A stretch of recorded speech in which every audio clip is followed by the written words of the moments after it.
주님께서 예비하신 큰 은혜가 저와 여러분 모두에게 있기를 간절히 소망합니다. 대개 옛 이야기의 주제들을 생각해 보면 거의 대부분은 권선징악입니다. 그렇죠? 흥부와 놀부나 또 효녀 심청, 홍길동전, 콩쥐팥쥐 같은 이야기들을 생각해 보면 선을 권하고 악을 징계하는 주제를 다 내포하고 있습니다. 아이들에게 이게 동화를 읽어주다 보면 내용을 이해하는 게 그렇게 어렵지 않아요. 왜냐하면 인물 설정이 분명하기 때문입니다. 악한 사람이 누구인지 선한 사람이 누구인지가 아주 분명히 잘 드러나죠. 그래서 나쁜 사람들은 늘 벌을 받고 착한 사람들은 긴 고통의 시간이 지나 마침내 잘 되는 결론에 이르는 것이 우리가 대하는 옛날 이야기의 대부분의 결론이죠. 그런데 최근 들어 개봉하는 영화나 드라마를 생각해보고 또 이렇게 관찰하다 보면 나쁜 사람이 계속 나쁘거나 착한 사람이 계속 마냥 착하기만 한 경우는 드문 것 같습니다. 악한 자를 이기려고 더 독해져가는 주인공의 모습, 또 그를 이겨보겠다고 계속 싸워보다가 그와 비슷해져가는 선한 사람들의 모습이 영화나 드라마에 많이 그려지고 있죠. 여러분은 권선징악을 소재로 한 드라마나 이야기가 우리의 현실을 잘 반영하고 있다고 생각하십니까? 아니면 제가 후자로 말씀드린 근래에 개봉하는 영화나 드라마가 우리의 현실을 잘 반영하고 있다고 생각하십니까? 소위 평론가들에게 좋은 평가를 받고 더 현실적이다, 사람들에게 칭찬받는 드라마나 영화는 나쁜 사람이 계속 나쁘기만 한 것이 아니고 착한 사람이 계속 착하기만 한 것이 아닌 이야기들입니다. 왜 그럴까요? 우리의 모습을 생각해 보면 그렇죠. 우리는 늘 악하기만 하지도 않고 그렇다고 늘 착하기만 하지도 않습니다. 많은 소설들 가운데 다양한 장르로 재해석되어서 많은 사람들에게 감동을 준 작품들은 그렇게 많지 않습니다.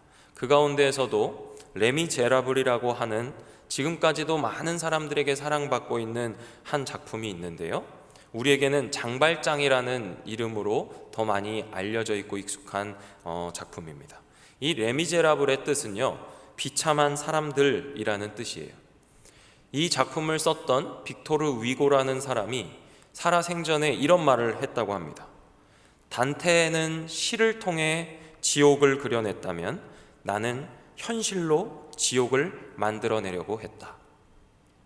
그의 이런 의도대로 그 작품에는 현실의 비참함이 고스란히 묘사되어 있습니다. 이 문학작품은 책으로 먼저 쓰였는데 책은 2556쪽에 달하는 책이에요. 워낙 익숙한 두께이기 때문에 그다지 놀랍지 않으시죠? 네, 우리의 성경책이 더 두껍게 느껴지니까 2556쪽에 달하는 책이라서 프랑스 사람들도 직접 책을 읽어본 적이 없다 할 정도로 그런 방대한 분량인데요, 프랑스의 한 작은 혁명을 배경으로 하고 있는 책입니다. 이 책은 이 혁명의 시대를 배경으로 은혜의 삶을 살았던 인물로 대표되는 장발장과 그 다음에 율법의 화신으로 묘사되는 자베르라고 하는 경감의 쫓고 쫓기는 이야기를 그려내고 있는 기독교 고전 문학이에요.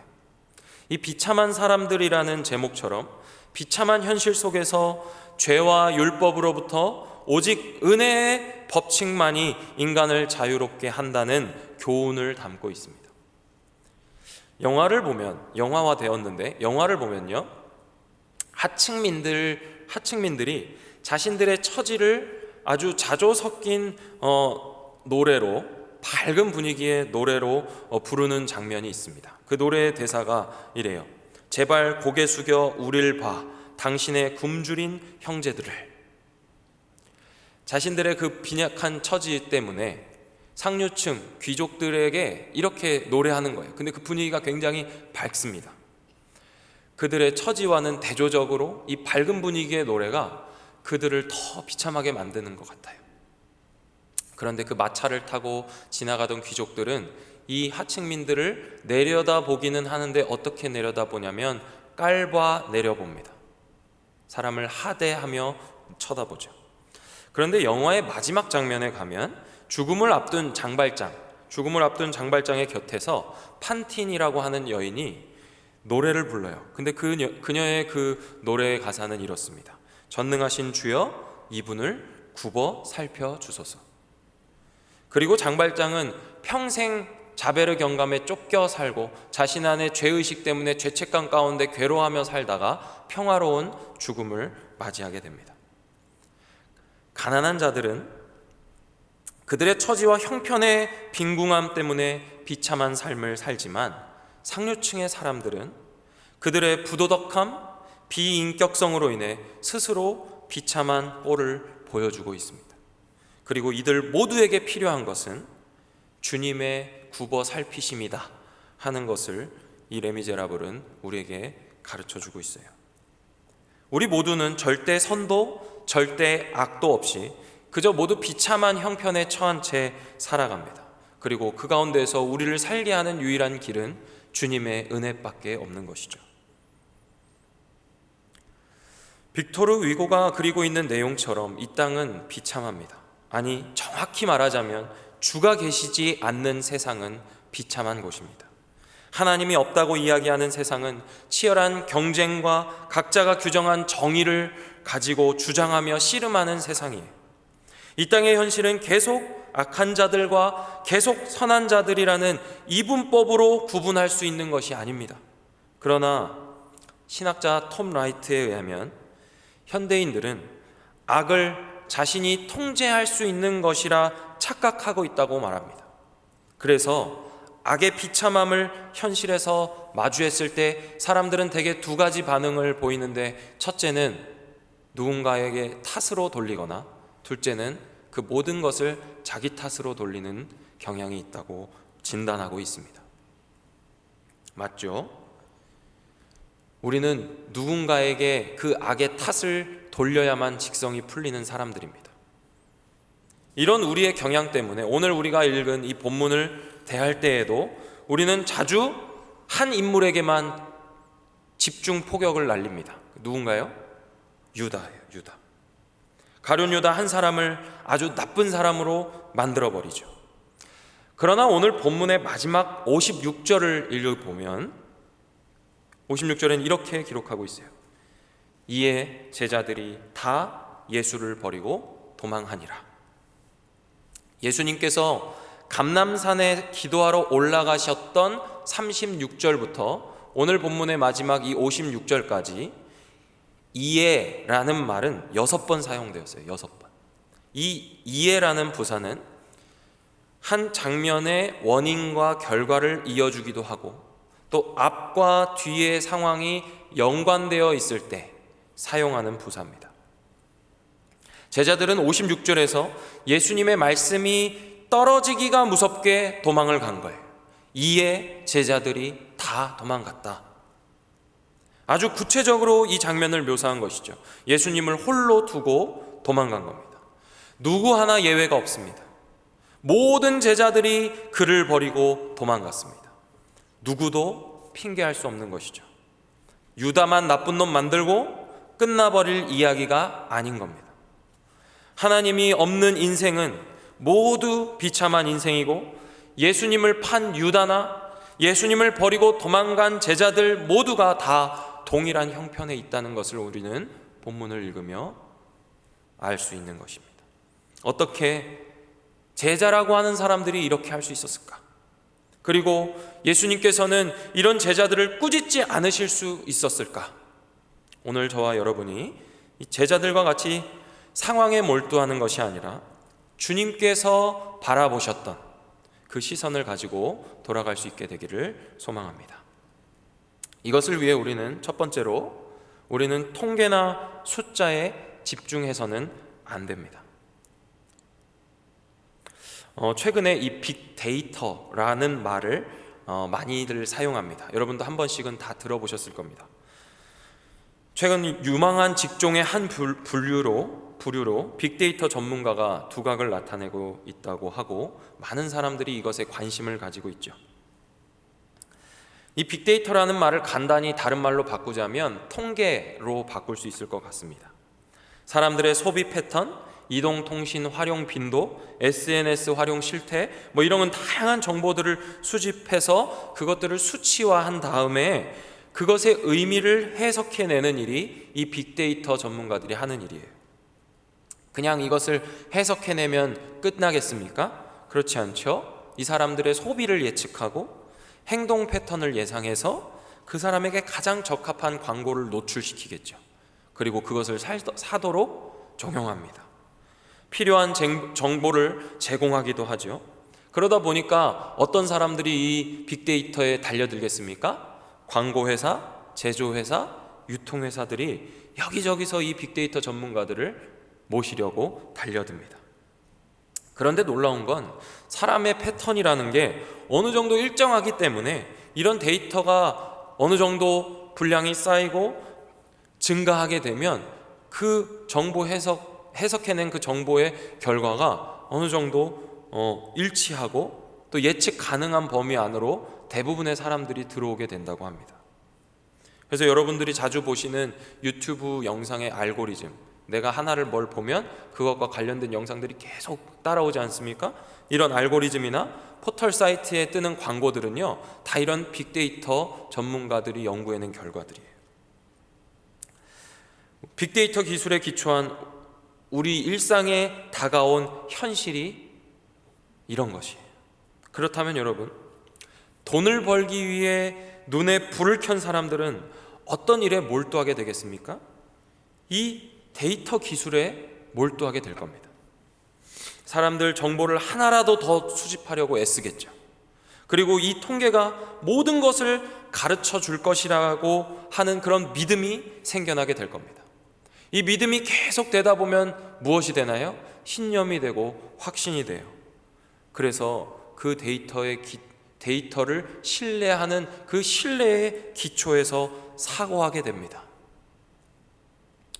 그러면 그것이 바로 그들의 하나님이 되는 거예요.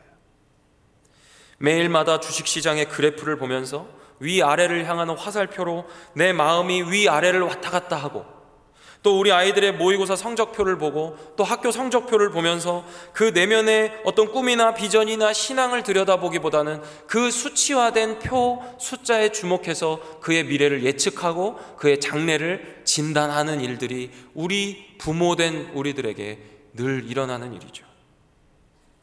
코로나가 발생하고 지금까지 우리는 매일 발표되는 그 확진자의 집계 현황을 바라보면서 마음을 졸여하고 있지 않습니까? 이러다 10,000명 되는 거 아니야? 이러다 우리 다시 교회 못 나오는 거 아닌가? 하며 벌어지지 않은 일들의 걱정으로 우리는 짓눌려 살아갑니다.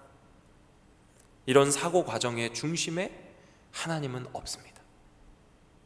이 시대는 과연 통계의 시대이고 통계의 천국이에요. 모든 것을 통계가 대변하고 수치화된 그래프와 가격이 우리들의 삶의 작은 것들까지, 심지어 우리의 정신까지도 지배하고 있는 시대가 되었습니다.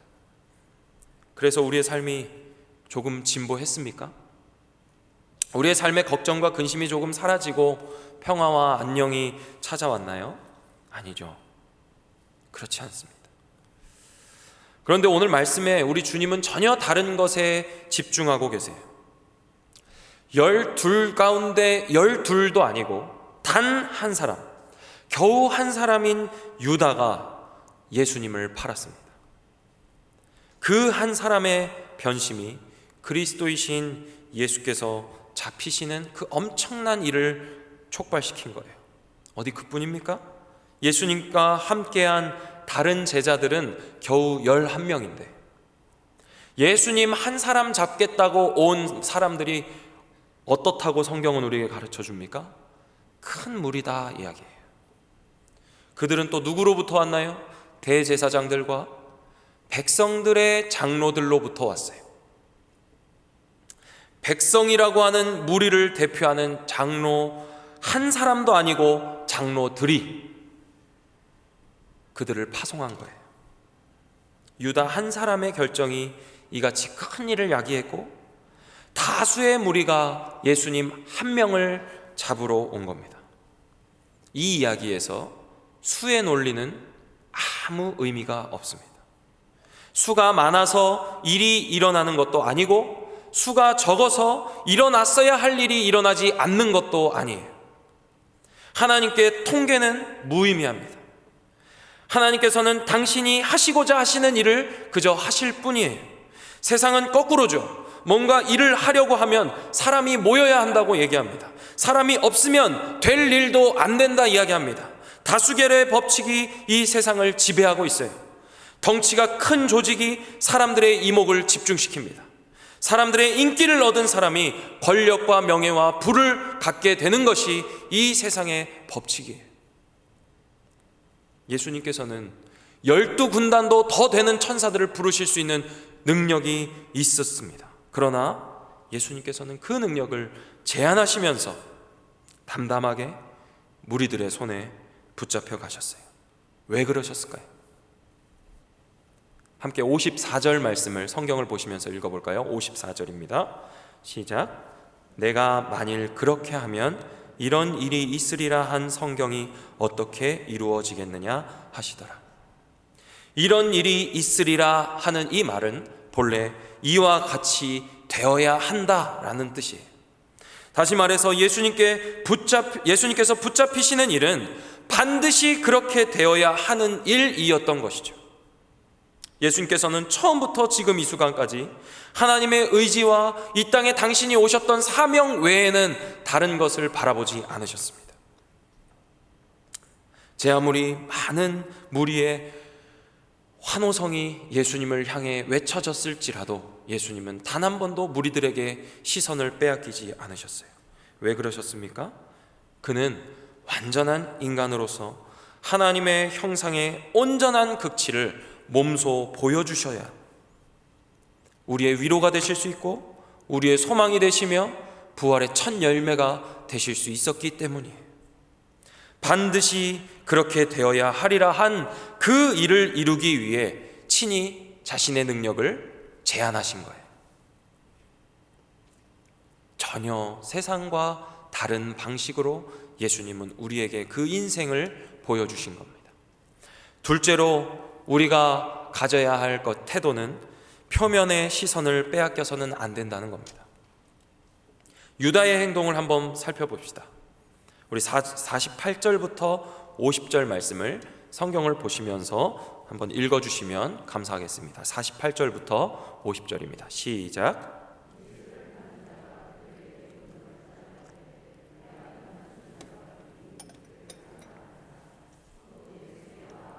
랍비여 안녕하시옵니까 하고 입을 맞추니 예수께서 이르시되 친구여 내가 무엇을 하려고 왔는지 행하라 하신대 이에 그들이 나와 예수께 손을 대어 잡는지라.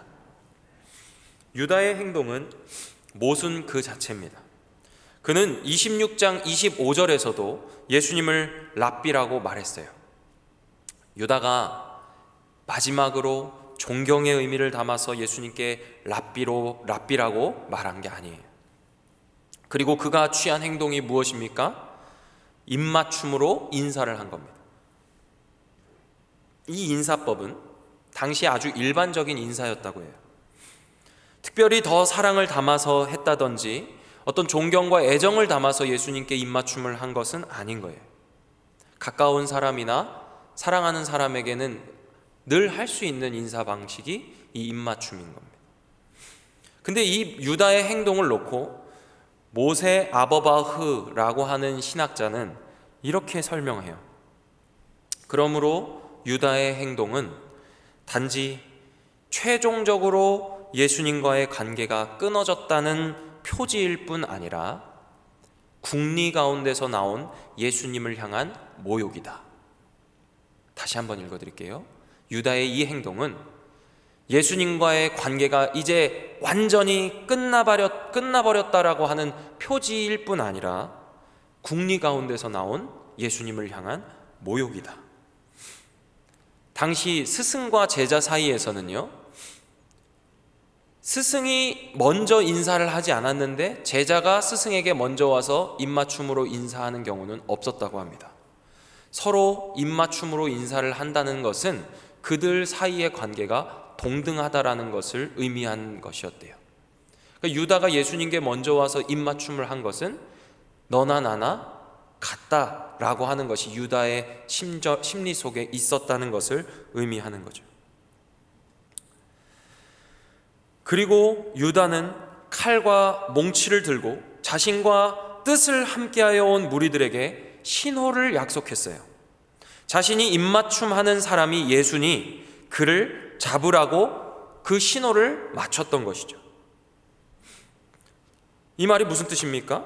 그의 입맞춤에는 애정이나 존경이나 존중의 뜻은 없고 오로지 예수님을 팔아버려야겠다는 생각으로 가득해서 누가 예수인지를 가리키는 일만 하는 거예요, 이 입맞춤이.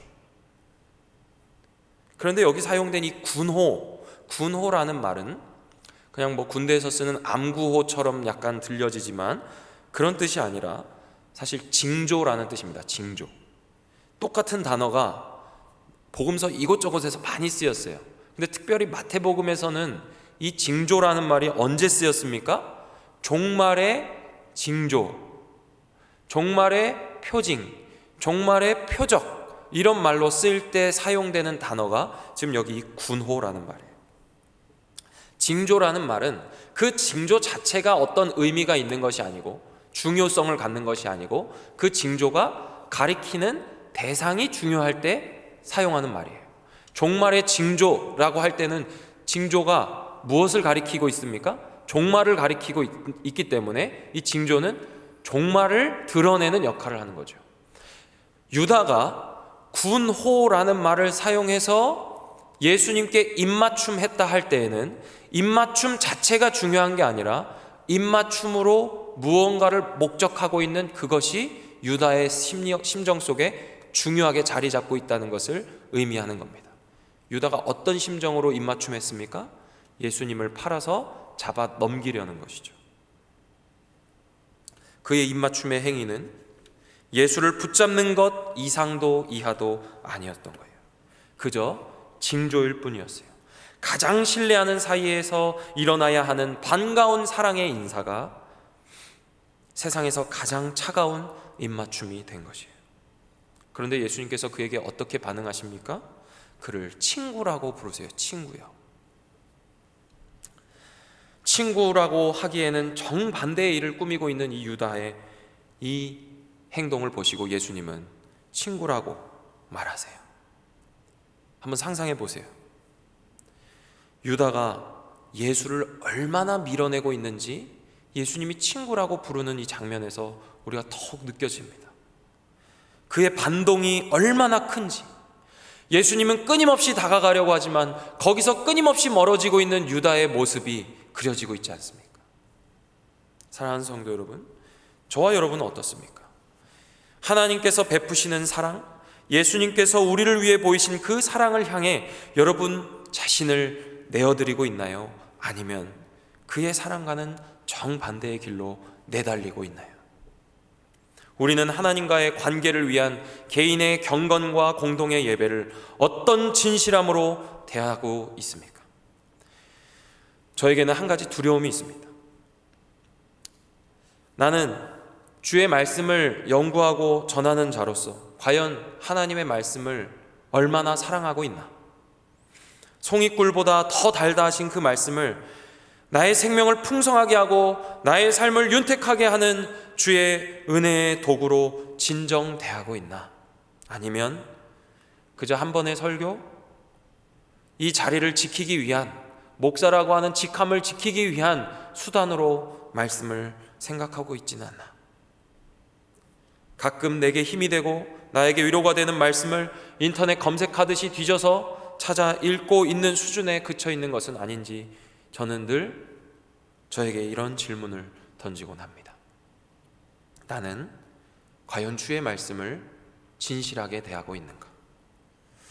여러분, 예배는 어떻습니까? 예배를 드리는 행위가 지향하고 있는 것이 무엇입니까? 혹시 우리는 예배 자체가 아니라 그것을 통해 무언가를 원하고 있는 것은 아닙니까? 예배는 그 자체로 하나님께 영광을 돌리는 일이고 하나님께서는 그 예배를 통해 우리에게 은혜를 베푸시는데 예배를 드리면서 일석이조를 생각하고 있지는 않습니까? 은혜도 받고 이것도 하고 저것도 하는 심정으로 우리가 예배에 오고 있는 것은 아닙니까? 예배는 예배 자체로 하나님께 영광입니다. 그리고 예배는 예배 자체로 우리에게 은혜와 평강의 자리입니다. 말씀을 읽는 것이나 기도를 하는 것이나 성도 간의 교제를 하는 것이나 교회에서 사역하며 봉사하는 것이나 모든 이에게 착한 일을 하되 더욱 믿는 가정에 하는 것 그 자체가 의미 있는 일이에요. 그것이 우리를 자라게 하고 그것 자체가 우리를 풍요롭게 하며 선한 주의 일이라는 사실을 우리는 잊어서는 안 됩니다. 그런데 정말 두려운 것은 우리에게 언제든 그렇게 할 수 있는 연약함이 있다는 사실이에요. 언제든 이 모든 것들을 도구로 전락시킬 수 있는 연약함이 우리에게 있다는 것이죠. 지난 축복성회 때 박영석 목사님께서 이런 말씀을 하셨어요. 성령의 열매는 증상이다. 그래서 기침을 하고 열이 나면 그 증상을 보고 감기라고 하는 원인을 파악할 수 있는 것처럼 성령의 열매를 보면 그 열매에 주목할 것이 아니라 그가 성령으로 충만한 것에 주목해야 한다라고 얘기하셨어요. 증상을 보고 증상의 원인을 찾는 것을 진단이라고 할 때 그 진단을 잘하는 사람이 좋은 의사겠죠. 우리에게 필요한 것이 바로 이런 안목입니다. 외면에 표현된 것 자체에 주목할 것이 아니라 그 안에서 벌어지고 있는 일을 주목해야 돼요. 성경을 읽어야겠다, 기도를 해야겠다, 올해는 예배를 빠지지 말아야지, 올해는 가정 예배를 꼭 드려야지, 구역 예배 빠짐없이 드려야겠다 하는 그런 결단의 내면에 주를 향한 진정한 사랑과 성령으로 충만함을 입기 원하는 간절한 소망이 먼저 있어야 한다는 거예요.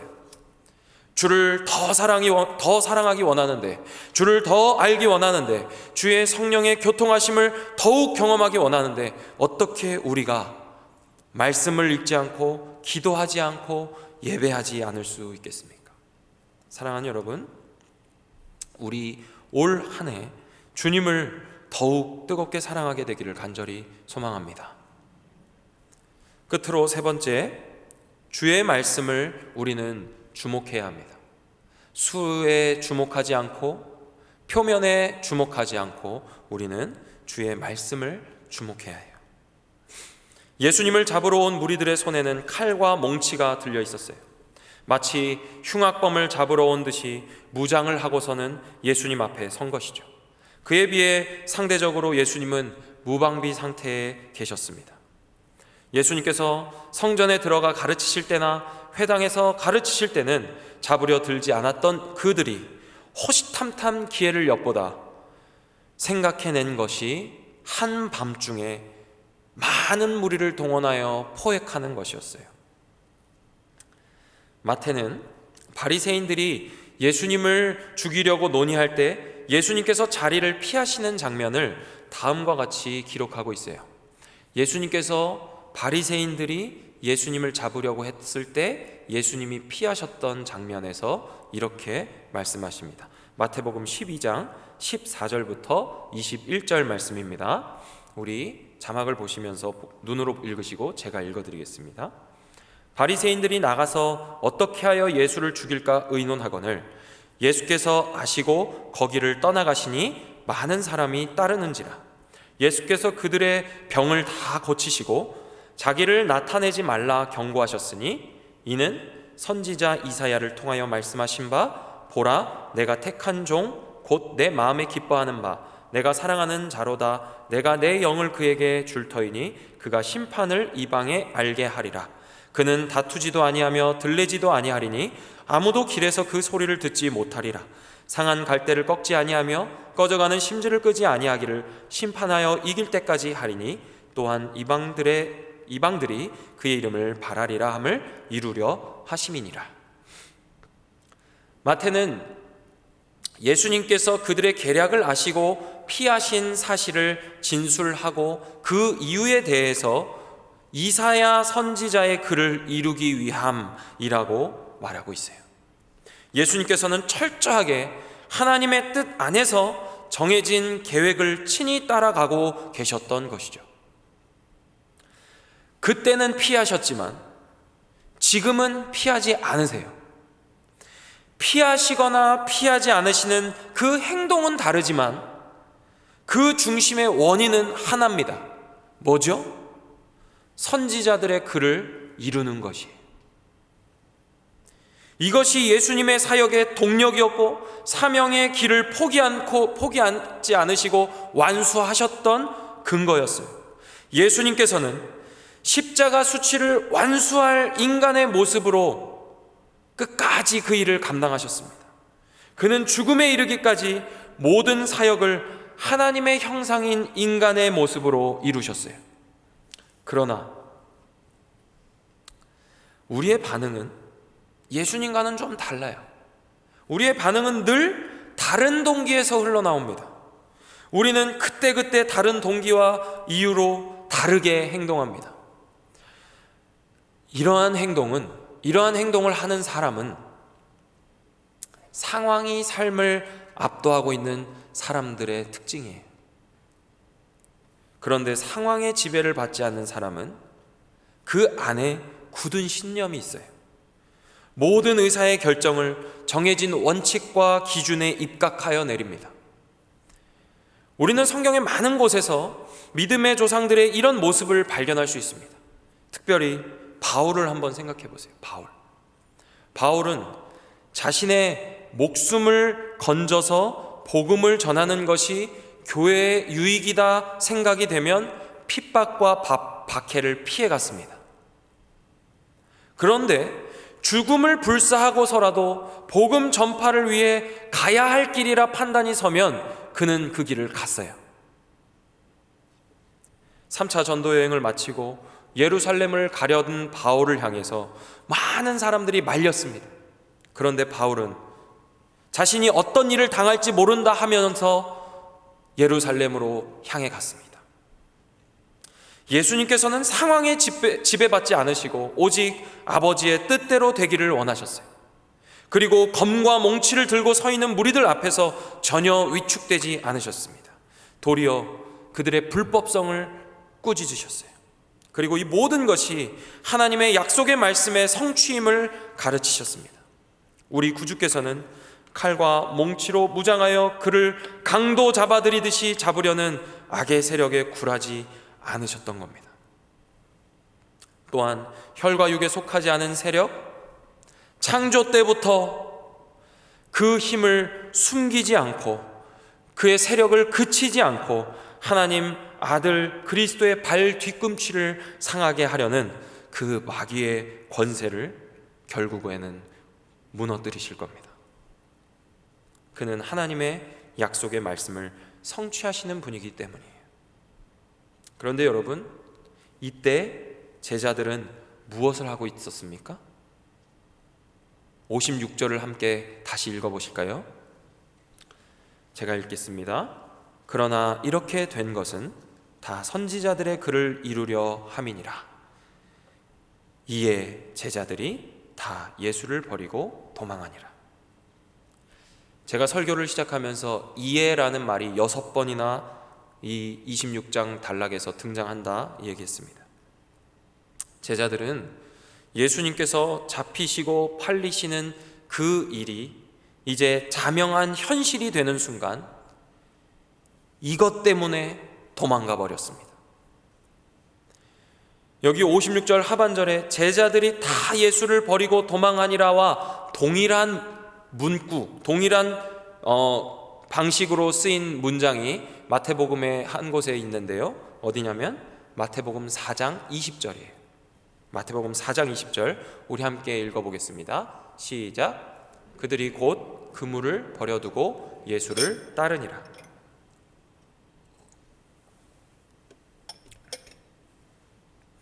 예수님께서 베드로와 안드레를 부르시는 장면 기억하십니까?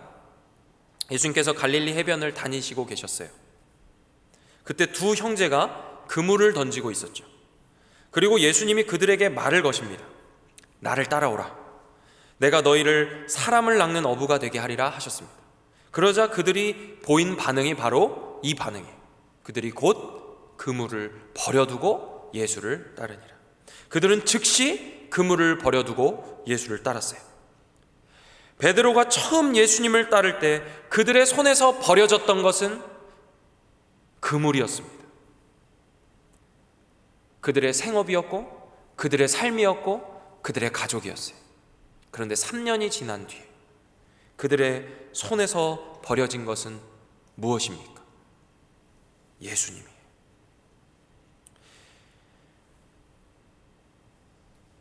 그럴 수 있습니다. 언제 그럴 수 있습니까? 주의 말씀을 주목하지 않으면 그럴 수 있습니다. 예수님께서 잡히기 전에 3번이나 당신의 죽음과 부활에 대해 말씀하셨습니다. 이 사실은 공관복음 전체에 동일하게 3번 다 기록될 정도로 중요한 장면이었어요. 그리고 마태복음 26장에서 예수님의 머리에 향유를 부은 여인의 그 장면을 보고 예수님은 뭐라고 얘기하셨냐면, 이 여인의 하는 이 일을 말리지 말라. 이는 나의 장례를 준비하는 것이다. 그런데 그때에도 제자들은 누구도 그 의미를 깨닫지 못하고 있었습니다. 그저 그것을 허비하는 것이라 생각할 뿐이었어요. 예수님께서는 제자들을 데리고 겟세마네에 기도하러 가셨지만 그들은 전혀 영적인 민감함도 없이 잠이 들어버렸어요. 26장 43절에 보니까 예수님께서 3번째 기도를 마치고 돌아오셔서 자고 있는 제자들을 바라보시며 이야기하시는 장면이 있습니다. 그때 그 제자들의 상태를 마태는 기록하기를 그들의 눈이 피곤했다 묘사합니다.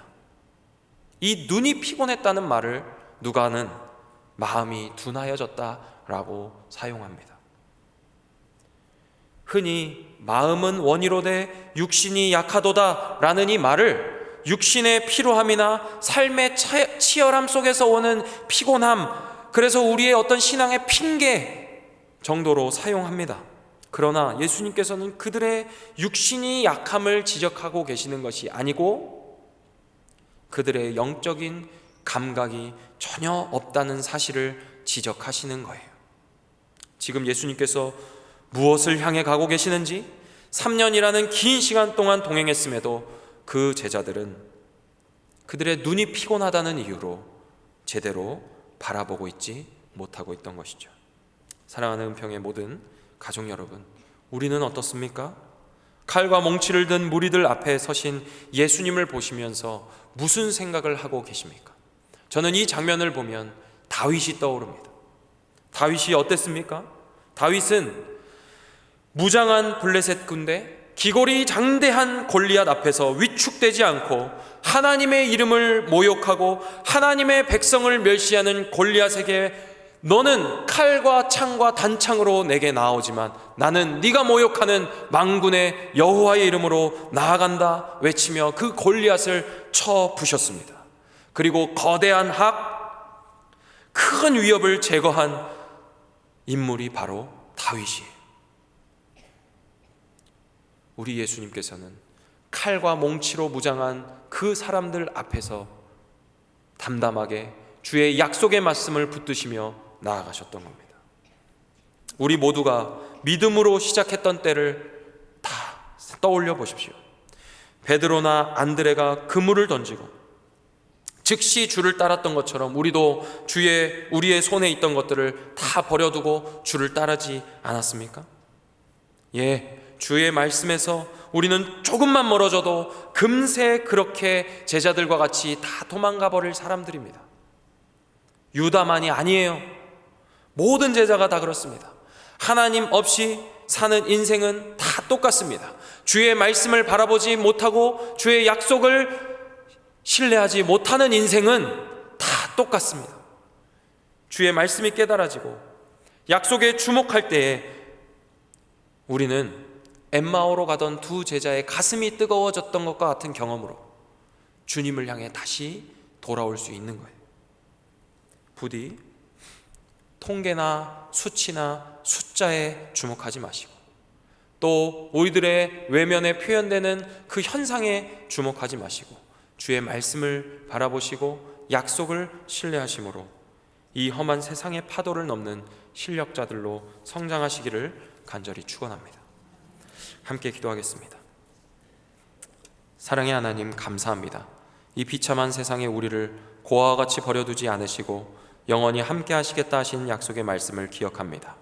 비록 제자들이 주를 버리고 다 도망하였을 때에도 주님께서는 끝까지 그들을 추적하여 복음 전파에 수종드는 사역을 죽기까지 감당하게 하신 것과 같이 아둔한 우리가 주의 뜻을 감지하지 못하고 헤맬 때에도 주님, 우리를 외면하지 마시고 끝까지 붙들어 주옵소서.